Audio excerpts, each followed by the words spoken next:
this question is about the stretching the string required practical. So it goes, a student investigated the relationship between a force applied to a spring and its extension. Right, and it's given you a graph in the question. So describe a method that the student could use to obtain those results in the graph. So basically, all you're doing is going and writing up a method for the stretching the spring practical. So the first thing that you talk about is going and setting it up. So you've got a clamp stand and you've attached a spring to it with a mass.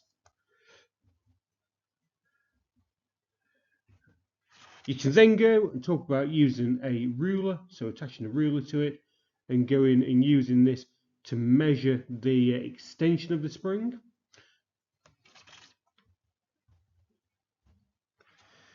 You need to first talk about recording the length of it when it's got no load on it, because you'll need to work out the extension of it, not just its length.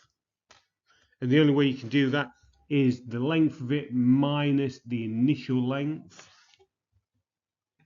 You then go hang 100 grams on it, measure its length. Remember, 100 grams is equal to 1 Newton.